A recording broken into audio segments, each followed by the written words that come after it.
श्री विघ्नेश्वराय नमः। श्री गुरुभ्यो नमः। श्रीकृष्ण परब्रह्मणे नमः। नारायणं नमस्कृत्य नरं चैव नरोत्तमं देवीं सरस्वतीं व्यासं ततो जयमुदीरयेतु। పరమ పవిత్రమైన గరుడ మహాపురాణంలో ఆచారకాండ అనే భాగంలో మనం ముందు భాగంలో గయాశీర్ష మహిమ విశాలుని కథ వరకు చెప్పుకున్నాము, విన్నాము. ఇప్పుడు గయాతీర్థంలో పిండ ప్రదానం చేస్తే వచ్చేటటువంటి ఫలితాన్ని విందాము. గయాతీర్థంలో పిండ ప్రదాన మహిమ. గయలో పిండ ప్రదానమనురించువారు ప్రేతశలాది తీర్థాలలో స్నానము చేసి అస్మత్కులే మృతాయాచ అనే ఈ మంత్రాలు సంపూర్ణంగా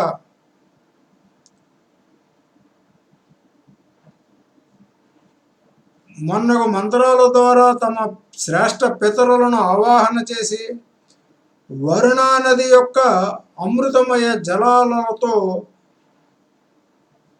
పిండదానము చేయాలి. ఇది మాతృషోడశి పితృషోడశి అనేవి రెండు రకాల శ్లోకాలు ఉన్నాయి. తండ్రి గారి వంశాన్ని ఉద్దేశించి ఒక 16 శ్లోకాలు, తల్లి వంశాన్ని ఉద్దేశించి ఒక 16 శ్లోకాలు. అవి ప్రత్యేకించి ఒక విధానం మన వాళ్ళు చేయిస్తూ ఉంటారు, కాకపోతే మనం ప్రత్యేకించి అడగాలి. అయితే అలాంటి శ్లోకాలే, అందులో ఉన్న శ్లోకాలే కొన్ని ఇందులో కూడా ఉన్నాయి. ఇప్పుడు చెప్పినటువంటి శ్లోకాలు, ఆ శ్లోకాలు ఇందులో అన్నీ వినబడ్డాయి. వాటి యొక్క భావం ఇక్కడ రాశారు. కానీ ఒకసారి ఆ శ్లోకాలని కనీసం విందాం.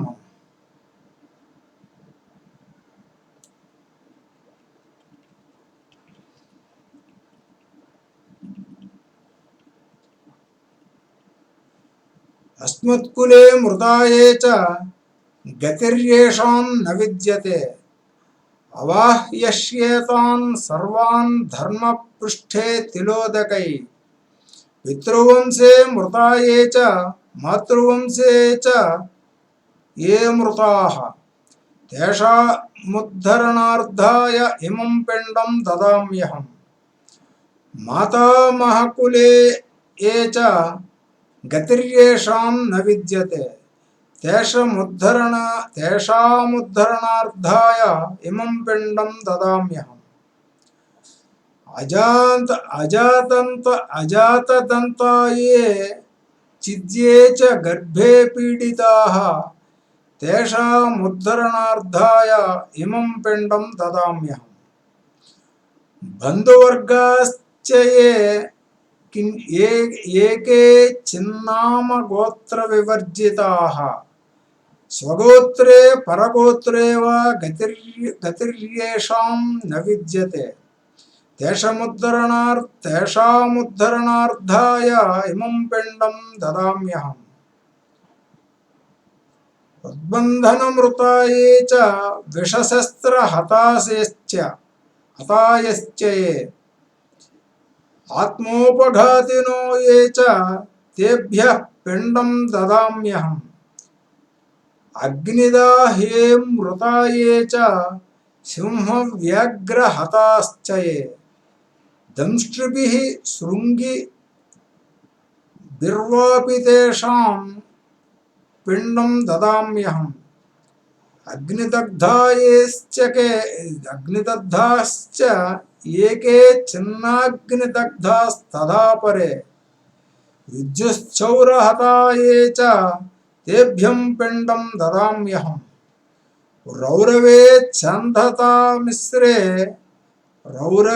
ఛాందతామిశ్రే కాలసూత్రే చ ఏ గతాః తేషాముద్ధరణార్థాయ ఇమం పిండం దదామ్యహం అసిపత్రవనే ఘోరే కుంభీపాకే చ ఏ గతాః తేషాముద్ధరణార్థాయ ఇమం పిండం దదామ్యహం అన్యేషాం యాతనేస్థానం తనాస్థానం ప్రేతలోక నివాసినాం తేషాముద్ధరణార్థాయ ఇమం పిండం దదామ్యహం.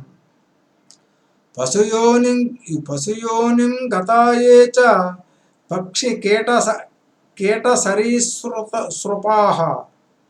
అథవా వృక్షయోనిస్తాస్తేభ్యః అథా వృక్షయోనిస్తాస్తేభ్యః పిండం దదామ్యహం. అసంఖ్యయాతనాస్థానే ఏ నీతా యమశాసనైః తేషాముద్ధరణార్థాయ ఇమం పిండం దదామ్యహం. జాత్యంతర సహస్రేషు భ్రమంతి స్వనే కర్మణ మానుష్యం దుర్లభం యేషాంతేభ్య పిండం దదామ్యహం. మానుష్యం దుర్లభం యేషాం తేభ్య పిండం దదామ్యహం. ఏ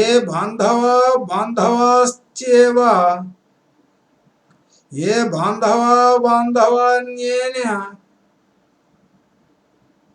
జన్మని బాంధవాః తే సర్వే తృప్తిమాయాంతు పిండదానేన సర్వదా. ఏకేచిత్ ప్రేతరూపేణ వర్తంతే పితరో మమ తే సర్వే తృప్తిమాయాంతు పిండదానేన సర్వదా. ఏ ఏ పితృకులే జాతాః కులే మాతుస్తథైవ చ. గురుస్వసుర బంధూనాం ఏ చాన్యే బాంధవామృతాః ఏ ఏ కులే లుప్తపిండాః పుత్రధారా వివర్జితాః. క్రియాలోపహతాజే చ జాత్యంధా పంగవస్తథా. విరూపా ఆమగర్భాశ్చ జాతాజాతః కులే మమ తేషాం పిండం మయా దత్తం అక్షవ్యముపతిష్ఠితాం. సాక్షిణరి సంతు మే దేవా బ్రహ్మేశా నాదయస్తథా. మయా గయాం సమాసాద్య పితॄణాం నిష్కృతి కృత. ఆగతో అహంగ గయాం దేవ పితృకార్యే గదాధర. తన్మే సాక్షి భవత్వద అనున్రో అహం రుణత్రయాత్. ఇది ఈ అస్మత్కులేచ అనే మంత్రం పూర్తిగా మనం చెప్పుకున్నాం అన్నమాట.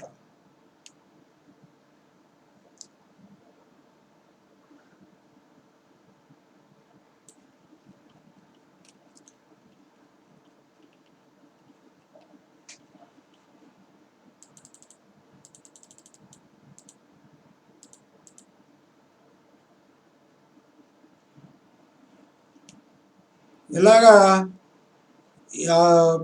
శ్రేష్ఠ పితరులను ఆవాహన చేసి వరుణానది యొక్క అమృతమయ జలాలతో పిండ ప్రదానం చేయాలి. ఆ మంత్రాల యొక్క భావం ఇలా ఉంటుంది. నా పితృవంశంలో కానీ ఇప్పటిదాకా మనం చెప్పుకున్నటువంటి ఈ స్తోత్రం యొక్క అర్థాలు కూడా ఇందులో కొన్ని ఉంటాయి. నా మాతృవంశములో కానీ మరణానంతరము సద్గతులు పొందని వారిని ఈ దర్భపృష్ఠంపై తిలోదకము ద్వారా నా పితరుల అందరినీ ఆవాహనము చేస్తున్నాను. వారందరికీ సద్గతులు కలగడానికి నేనే పిండ ప్రదానము చేస్తున్నాను. నాపై రెండు వంశాలలో, నా పైనన్నటువంటి రెండు వంశాలు అంటే మాతృవంశము పితృవంశములలో మృతి పొందిన సర్వులకు సద్గతికై నేనిప్పుడు పిండ ప్రదానము చేస్తున్నాను. వీరంతా ఉద్ధరింపబడాలనేదే నా ఆశయము. సహజ మరణము పొందిన వారికి, బలవన్మరణము పొందిన వారికి కూడా నేనే పరమ పుణ్యక్షేత్రమైన గయలో పిండ ప్రదానము చేస్తున్నాను. రౌరవ, అసిపత్ర, కుంభీపాక మొదలగు నరకాలలో పడి ఉన్నటువంటి నా ఇరు వంశాల మృతులను ఉద్ధరించి ఉత్తమ గతులకు పంపడము కోసము నేను వారిని అందరినీ ఆవాహన చేసి పిండ ప్రదానము చేస్తున్నాను. అలాగే అంధతామిశ్ర కాలసూత్ర నామక నరకాలలోనూ ప్రేతలోకంలోనూ పడి ఉన్న నా పితరులందరినీ ఉద్ధరించడానికి నేనిక్కడ పిండ ప్రదానము చేస్తున్నాను. మానవ జన్మ దుర్లభమై మనవేతర యోనుల్లో జన్మించి జీవిస్తున్న నా పితరులకందరికీ నేనిక్కడ పిండ ప్రదానము చేస్తున్నాను. పుత్ర పత్ని రహితులుగా మరణించిన, అంటే పెళ్లి కాకుండా పిల్లలు కలగకుండా మరణించిన వారు నా ఈ జన్మకు బాంధవులకు, నా ఈ జన్మకు బాంధవ్యం లేని వారులకు, నా పూర్వజన్మ బాంధవులకు కూడా ముక్తి కలగడం కోసం నేను ఇక్కడ పిండ ప్రదానము చేస్తున్నాను. నా పితరులలో ఇతర జంతు వృక్షయోనిలలో జన్మించిన వారికి ఉత్తమ గతులను కలిగించడం కోసం కూడా నేను ఇక్కడ పిండ ప్రదానము చేస్తున్నాను. అంటే ఇక్కడ మన జన్మ తర్వాత జన్మలు ఉంటాయని, ఆ జన్మలు జంతువులుగాను వృక్షాలుగాను ఇంకా రకరకాలైనటువంటి ప్రతి ప్రాణి యొక్క రూపము కూడా పొందుతూ ఉంటాము అనేది ఇక్కడ చెప్పబడుతోందని మనం గ్రహించాలి. ప్రేత రూపంలో అంటే ఏ జన్మ కూడా పొందకుండా కూడా తను చేసుకున్నటువంటి కర్మ వల్ల ప్రేతంగానే ఉండిపోతారు. అటువంటి ప్రేత రూపంలో శాపవశాత్తు ఉండిపోయిన నా వారికి కూడా నేను ఈ అద్భుత పుణ్యక్షేత్రంలో పిండ ప్రదానం చేస్తున్నాను. ఇంకా గర్భస్రావితాత్మతలతో సహా నా పితరులకందరికీ ఉత్తమ గతులకై నేను ఇక్కడ పిండ ప్రదానాలను గావిస్తున్నాను. అంటే గర్భస్రావితాత్మతలతో అంటే గర్భంలోనే ఉండగా గర్భవిచ్ఛిన్నమైనటువంటి పోయినటువంటి పిండం ఏదైతే ఉందో ఆ ప్రాణికి కూడా ఉత్తమ గతులు కలగడం కోసం నేను ఇక్కడ పిండ ప్రదానం గావిస్తున్నాను. బ్రహ్మ ఈశానాది దేవతలారా, మీరంతా నా ప్రయత్నానికి సాక్షులుగా ఉండాలని ప్రార్థిస్తున్నాను. నేను గయాక్షేత్రానికి వచ్చి నా వారందరికీ ఊర్ధ్వలోక ప్రాప్తి కలిగించే ప్రయత్నంలో భాగంగా శ్రాద్ధ కర్మలను నిర్వహించి పిండ ప్రదానాలను సంపన్నము చేశాను. ఏ భగవాన్ గదాధర విష్ణుదేవ, నేను పితృకార్యాలను సంపన్నము చేయడానికై గయాతీర్థాలకు వచ్చి ఉన్నాను. నా ద్వారా జరిగిన ఈ కర్మలన్నిటికీ తమరే సాక్షి. మీ దయ వల్ల నేను దేవ, గురు, పితృవు అను 3 రకముల రుణాల నుండి నేటితో విముక్తుడనైనాను అని ఆ శ్లోకం యొక్క అర్థం. ఇది నేను అంటే నేనే. ఎవరైతే అక్కడ కార్యక్రమం చేస్తున్నారో, ఎవరైతే బ్రహ్మగారి చేత, మనకి శ్లోకం రాదు కాబట్టి బ్రహ్మగారి చేత మంత్రం చెప్పించుకుంటూ ఉన్నారో వాళ్ళందరూ ఇలాగ కోరుకుంటున్నారు అనే అర్థం. ఇలాగే గైలో కార్యక్రమం చేయాలి, దానివల్ల ఉపయోగం కలుగుతుంది అనేది ఈ యొక్క పురాణం మనకి చెబుతూ ఉన్నది. ఇక ఆదిగదాధర మహాత్మ్యం. గయలో మరికొన్ని తీర్థాలను వాటి మహిమలను వినిపిస్తాను. ఈ గయాతీర్థంలో ప్రేతశిలగా విఖ్యాతమైన క్షేత్రం ప్రభాస, ప్రేతకొండ, గయాసుర శీర్ష నామకములైన తీర్థాలలో విరాజిల్లుతున్నది. ఈ శిల సర్వదేవమయి. దీనిని స్వయంగా యమధర్మరాజే ఐశ్వర్య ప్రాప్తి కోసం ధరించాడని విన్నాను. మానవుని మిత్ర బంధు బాంధవ్యులలో ఎవరికైనా ప్రేతయోని ప్రాప్తిస్తే అతడు ఈ ప్రేతశిలలో కర్మకాండ జరిపితే వారికి అతనికి కూడా గొప్ప శుభాలు కలుగుతాయి. ఇక పితృజనులకి ఇది మరింత శుభదాయకము. అందుకే మునులు, రాజులు, రాజపత్నులు మొన్నగు వారి ఇక్కడకు వచ్చి శ్రాద్ధాది కర్మలను నిర్వహించి బ్రహ్మలోకానికి తమ పితరులను పంపించగలుగుతారు. తాము దేహాంతరములో బ్రహ్మలోకాన్ని చేరుకుంటారు. గయాసుర మండపానికి వెనుకనున్న శిలకు ముండపృష్ఠగిరి అని పేరు. ఇది సర్వదేవమయము. దీని పాద ప్రాంతంలో బ్రహ్మసరోవరాది అనేక తీర్థములున్నాయి. వాటిలో అరవిందవనమును తీర్థమొకటి, దాని వలన ఆ పర్వతములో ఒక ప్రాంతానికి అరవిందగిరి అనే నామం ఏర్పడినది. అక్కడ క్రౌంచ పక్షుల పాదగుర్తులు ఉంటాయి. ఆ పర్వతాన్ని క్రౌంచ పాదగిరి అని అంటారు. శ్రాద్ధాది కర్మల ద్వారా పితరులను బ్రహ్మలోకం ప్రాప్తింపజేసే ప్రాంతం అది. ఆది కాలము నుండే విష్ణు భగవానుడు అక్కడ అవ్యక్త రూపంలోనూ గదాధర శిల రూపంలోనూ నెలకొని ఉన్నాడు. అందుచేత ఈ శిల సర్వదేవమయమని చెప్పబడుతున్నది. మత్స్యకూర్మాది విష్ణువు అవతారాలకు రూపాలకున్న ప్రాశస్త్యమే ఇక్కడి గదాధర రూపానికి ఉన్నది. ఆది కాలము నుండే గదాధర రూపుడైన శ్రీ మహావిష్ణువు బ్రహ్మాది దేవతల పూజలు అందుకుంటున్నాడు. కాబట్టి మానవులంతా ఇక్కడికి వచ్చి ఆగి అర్ఘ్య పాద్య పుష్పాదిక ఉపహారాలతో స్వామిని పూజించాలి.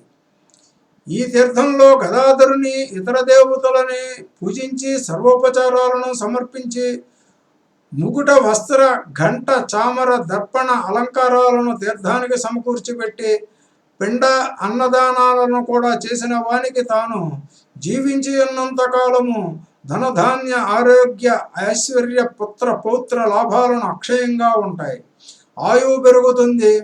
శ్రేయ విద్య అర్ధ అభీష్టకామనల సాకారతలతో లోటుండదు. దేహాంతంలో భార్యాసమేతంగా స్వర్గానికి చేరుకుంటాడు. మరుజన్మలో రాజ్యసుఖాన్ని శత్రు సంహారిక పరాక్రమాన్ని జయపరంపరిని పొంది కూడా వద బంధనాదుల నుండి ముక్తుడై చివరిలో మోక్షమునందుతాడు. ఇక్కడ పిండము పెట్టిన వారికి అందుకుంటున్న వారికి కూడా బ్రహ్మలోక ప్రాప్తి కలుగుతుంది. వదబంధ వినుర్ముక్తాశ్చాయంతే మోక్షవాప్నుయాత్ శ్రాద్ధపిండాది కర్తారః పితృభిః బ్రహ్మలోకాగాః. ఇక్కడ పురుషోత్తమ క్షేత్రానికి పోయి భగవాన్ జగన్నాథ సుభద్ర బలరాములను పూజించిన వారికి జ్ఞానము లక్ష్మి పుత్రులను మొన్నగొలవన్నీ కలిగి స్కోముగా ఉండే జీవనము మరియు దేహాంతంలో విష్ణు సాన్నిధ్యము కలుగుతాయి. పురుషోత్తమ క్షేత్రము అనంటే పూరి జగన్నాథుడి గుడి, పూరి జగన్నాథ క్షేత్రము. ఈ క్షేత్రంలోకి పోయి జగన్నాథుడు సుభద్ర బలరాముడు ఈ ముగ్గురు అక్కడ ఉన్నటువంటి మనకి దేవతలు వారిని పూజించితే అంటే ఇక్కడ మనకి గరుడ మహాపురాణంలో చెప్పింది విషయం ఏంటి అంటే ఆది గదాధర క్షేత్రం అయినటువంటి గయా క్షేత్రానికి పోయి వచ్చిన వారు జగన్నాథ క్షేత్రాన్ని చూడాలని ఇక్కడ చెబుతూ ఉన్నారు. అలాగే పురుషోత్తముడను పేరున వెలసి ఉన్న ఇక్కడ జగన్నాథుని సమక్షంలోనూ సూర్యదేవ విఘ్నేశ్వరుల సమక్షంలోనూ పితరులకు పిండదానాదులను నివర్తించిన వారికి బ్రహ్మలోక నివాసము లభిస్తున్నది. ఈ క్షేత్రంలో వినాయకునికి కపర్ధినామంతో వేయించేసి ఉన్న పరమశివునికి నమస్కారముతో పూజించిన వారికి అన్ని విఘ్నాలు తొలగిపోయి ఇక్కడే వెలసిన కార్తికేయ భగవానుని పూజించిన వారికి బ్రహ్మలోకం ప్రాప్తిస్తుంది. ద్వాదశ నామాలతో సూర్యదేవుని పూజించిన వారు సర్వరోగముక్తులవుతారు. వైశ్వానర భగవానుడైన అగ్నిదేవుని విధివత్తుగా పూజించి ఉత్తమ కాంతిని పొందడానికి, రేవంతుని ఆరాధించి ఉత్తమాస్వాలను సంపాదించడానికి, ఇంద్రదేవుని ఆరాధించి మహా గొప్ప ఐశ్వర్యాన్ని పొందడానికి, గౌరీదేవికి పూజ చేసి అతులిత సౌభాగ్యాన్ని అందడానికి, సరస్వతమ్మను పూజించి విద్యను, లక్ష్మీదేవిని పూజించి సర్వసంపదలను ఈ ఒక్క క్షేత్రంలోనే పొందవచ్చు. ఈ పురాణాధిపతి అయిన గరుక్మంతుని ఈ తీర్థంలో గరుక్మంతుని అంటే ఇప్పుడు మనం చెప్పుకునేటటువంటి గరుడ మహాపురాణం ఏదైతే ఉందో ఈ గరుడ మహాపురాణానికి అధిపతి ఎవరు అని అంటే గరుక్మంతుడు. కాబట్టి ఆ గరుక్మంతుని ఈ తీర్థంలో పూజించిన వారికి అన్ని విఘ్నాలు ఎగిరిపోగా బలము వేగము వస్తాయి. ఈ క్షేత్రపాలకునికి పూజిస్తే గ్రహ సమూహాల దోషాలన్నీ పోతాయి. ముండపృష్టమును పూజించిన వారికి అన్ని అభీష్టములు నెరవేరుతాయి. ఇక్కడ నాగదేవులను అర్చించిన వారిని పాముకాటు బాధింపబడదు. ఇక్కడ బ్రహ్మదేవుని పూజించి బ్రహ్మలోక ప్రాప్తిని పొందవచ్చు.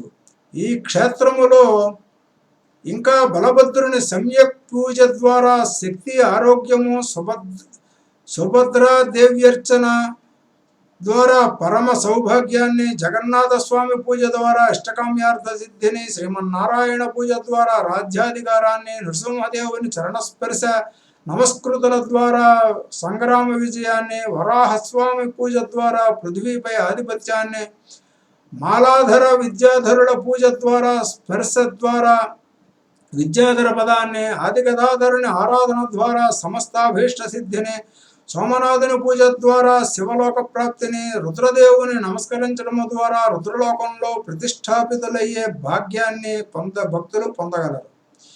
ఈ గయాక్షేత్రంలో వెలిసిన ఆదిగదాధర స్వామి మహిమలను వర్ణించడం సామాన్యులకు అసాధ్యము. రామేశ్వర, కాళేశ్వర, బ్రహ్మేశ్వర, కేదారనాథ, సిద్ధేశ్వర రూపాలలో పరమశివుడు ఇక్కడే వెలసి భక్తులకు అన్నీ ఇస్తూ తాను మాత్రం ఆదిగదాధరుని దర్శించుకుంటూ ఉంటాడు. రుద్రునితో పాటు ఆదిగదాధరుని ఒకే రోజు దర్శించిన వారికి బ్రహ్మలోక ప్రాప్తించడమే కాక వారి వంశాలలో 100 తరాలు ఉద్ధరింపబడతాయి. గదాధర భగవానుని పూజించిన ధర్మార్థికి ధర్మము, ధనార్థికి ధనము, కామార్థికి కామము, మోక్షార్థికి మోక్షము అలవోకగా దొరుకుతాయి. అలాగే స్త్రీ పురుషులకు సౌభాగ్య పుత్రాదులు కూడా. గదాధర మహాత్యం ఇంకా ఇలా చెప్పబడింది. శ్రాద్ధేన పిండదానేన అన్నదానేన వారిద బ్రహ్మలోకమవాప్నోతి సంపూజ్యాది గదాధరం పృథివ్యాం సర్వతీర్థేభ్యో యథాశ్రేష్ట గయాపురి తథాశలాది రూపస్య శ్రేష్టశ్రేవ గదాధర తస్మిన్ దృష్ట్యే శిలాదృష్ట్వా యతః సర్వం గదాధర. ఇక దీని తర్వాత 14 మన్వంతరాలు 18 విద్యలోను చెబుతూ ఉన్నారు. రుద్రాది దేవతలారా, పూర్వకాలంలో సర్వప్రథమంగా స్వయంభువమును ఉద్భవించాడు. ఆయనకు అగ్నిధ్రాది పుత్రులు జన్మించారు. ఈ మన్వంతరంలో అనగా ఈ మనుకాలంలోనే మరీచి, అత్రి, అంగిర, పులస్య, పులహ, క్రతు, వశిష్ఠులనే సప్తఋషులు ఉదయించారు. తరువాత ఏర్పడిన 12 దేవగణాలలో జయ, అమిత, శుక్ర, యామ అను గణాలు, సోమపాయులు, వీరు నుండి విశ్వక్ముక్కులు, వామదేవులనేవారు ఇంద్ర పదవిని సాధించారు. వాష్కలి అను రాక్షసుడు ఈ కాలంలోనే వీరిని పీడించి విష్ణువు చక్రాయుధం దెబ్బకు మరణించారు. తరువాత స్వారోచిషమను ఉద్భవించాడు. ఇతనికి చైతక, వినత, కర్ణాంత, విద్యుత్, రవి, బృహద్గుణ, నభులను పుత్రులను జన్మించారు. వీరిలో నభుడు మహాబలి కాగా మండలేశ్వరునిగా పరాక్రమశాలిగా ప్రసిద్ధుడైనాడు. ఈ మన్వంతరంలో ఊర్జ, స్తంభి, ప్రాణ, వృషభ, నిశ్చల, తత్తోలి, అర్వరీవాను అను పేర్లు గల 7 మహామునులు సప్తఋషులుగా ప్రసిద్ధులైనారు. ఈ కాలంలోనే 12 తుషిత గణాలు, పారావత దేవగణాలు ఏర్పడ్డాయి. విపశ్చిత్తుడను నాయకుడు ఇంద్ర పదవిని అధిష్ఠించాడు. అతనిని శత్రువైన పురుకుత్సర నామకుడు దైత్యుని శ్రీ మధుసూదన దేవుడు ఏనుగు రూపంలో సంహరించాడు. అనంతరము ఔత్తరమును ఉద్భవించాడు. ఈయనకు అజ, పరశు, వినీత, సుకేతు, సుమిత్ర, సుబల, శుచి, దేవావృధ, మహోత్సాహ, అజిత నామకులు పుత్రులు ఉదయించారు. ఈ మన్వంతరంలో రథౌజ, ఊర్ధ్వబాహు, శరణ, అనఘ, ముని, సుతప, శంకువులనే మహామునులు సప్తఋషులైనారు. వశవర్తి, స్వధామ, శివ, సత్య, ప్రతర్ధన అను పేర్లు గల 5 దేవగణాలు జన్మించాయి. ప్రతి గణంలోనూ 12 దేవతలుండేవారు. సుశాంతి నామధేయుడు ఇంద్రుడుగా అతని శత్రువైన ప్రళంబాసురుడనే రాక్షసుని విష్ణుదేవుడు మత్స్యావతారమును ధరించి సంహరించాడు. తరువాతి మనువు పేరు తామసుడు. ఆయన పుత్రులు జానుజంఘ, నిర్భయ, నవఖ్యాతి, నయ, భృత్య, వివిక్షప, దృఢేషుధి, ప్రస్థలాక్ష, కృతబంధు, కృత, జ్యోతిర్ధామ, పృథు, కావ్య, చైత్ర, చేతాగ్ని, హేమక నామకులు కాగా జ్యోతిర్ధార, దృష్టకావ్య, చైత్ర, చేతాగ్ని, హేమక, సురాగ, స్వధేయులు సప్తఋషులు. హర్యాది 4 దేవతాగణాలు ఉండగా శిబి చక్రవర్తి ఇంద్రుడైనాడు. అతనికి శత్రువైన భీమరథుణ్ణి శ్రీ మహావిష్ణువు కూర్మావతారం ఎత్తి సంహరించాడు. ఇక 5వ మనువు రైవతుని పుత్రులు మహాప్రాణ, సాధక, వనబంధు, నిరమిత్ర, ప్రత్యంగ, పరహ, శుచి, దృఢవ్రత, కేతుశృంగులు.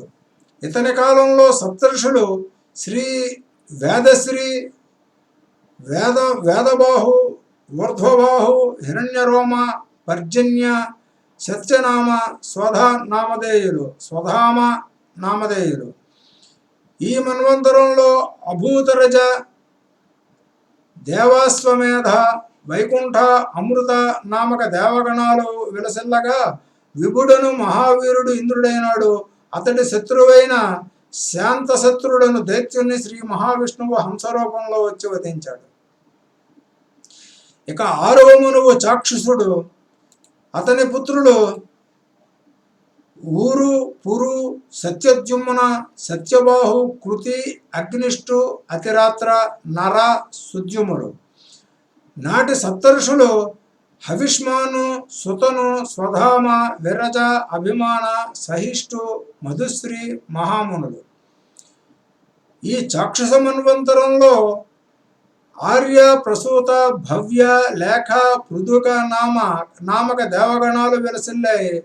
మనోజవుడు ఇంద్రునిగా ఎంచుకోబడినాడు. దేవశత్రువు దీర్ఘబాహుడు అగు మహాకాళాసురుని శ్రీ మహావిష్ణువు హయరూపుడై వధించాడు. హయరూపం అంటే గుర్రం. 7వ మనువైన వైవస్వతుని పుత్రులు మహావిష్ణు భక్తులైన ఇక్ష్వాకు, నాభ, విష్టి, శర్యాతి, హవిష్యంతి, పాంసు, నభ, నేదిష్ట, కరుస, పృసాధ్ర, సుజ్యమున్నుడు. మహాతపస్సంపన్నులైన అత్రి, వశిష్ఠ, జమదగ్ని, కశ్యప, గౌతమ, భారద్వాజ, విశ్వామిత్ర మహర్షులు వైవస్వత మన్వంతరపు సప్తఋషులు. 49 మరుద్గణాలు ఆదిత్య, వసు, సాధ్య మొన్నగు 12 దేవగణాలు వర్ధిల్లుతున్నాయి.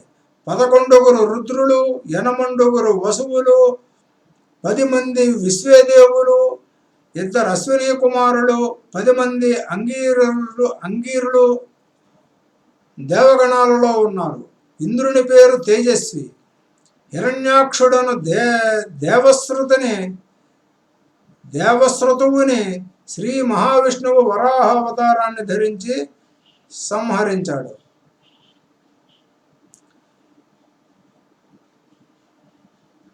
ఇక రాబోయే మన్వంతరాలను గురించి వివరిస్తాను. మన వైవస్వత మన్వంతరము తరువాత రాబోతున్నది సావర్ణ్య మన్వంతరము. ఆ మనుపుత్రులు విజయ, ఆర్యవీర, విర్మోహ, సత్యవాకు, కృతి, వరిష్ఠ, గరిష్ఠ, వాచ సంగతులు. మహామునులైన అశ్వత్థామ, కృపాచార్య, వ్యాస, గాలవ, దీప్తిమాను, ఋష్యశృంగ, పరశురాములు ఈ మన్వంతరంలో సప్తఋషులు. సుతప, అమృతాభ, ముఖ్య నామక 3 దేవగణాలుంటాయి. ఒక్కొక్క గణంలో 20 మంది దేవతలుంటారు. విరోచన పుత్రుడైన బలి చక్రవర్తి దేవేంద్ర పదవి నందుంటాడు. కానీ అతనికి అహంకారం పెరగడంతో విష్ణువే వామన రూపంలో వచ్చి అతని నుండి 3 అడుగుల దానాన్ని గ్రహించి అడుగుకొక లోకంగా ముల్లోకాలను ఆక్రమిస్తాడు. ఇది బలిసిద్ధిని, మోక్షాన్ని పొందుతాడు. బలి సిద్ధిని మోక్షాన్ని పొందుతాడు. వరుణపుత్రుడైన దక్షసావర్ణి 9వ మనువుగా వస్తాడు. అతని పుత్రులు ధృతికేతు, దీప్తికేతు, పంచహస్తి, నిరామయుడు. పృథుస్రవుడు, బృహద్యుమ్నుడు, రుచీకుడు, బృహద్రుణుడు అనువారుడు. ఈ మన్వంతరంలో మేధాతిథి, జ్యుతి, సవస, వసు, హవ్య, కవ్య, విభులు సప్తఋషులు. పర, మరీచిగర్భ, సుధర్ములు ఇంద్రులుగా ఎన్నికవుతారు. వారి ప్రధాన శత్రువైన కాలకాక్ష దైత్యుని శ్రీ మహావిష్ణువు పద్మనాభుడై వధిస్తాడు.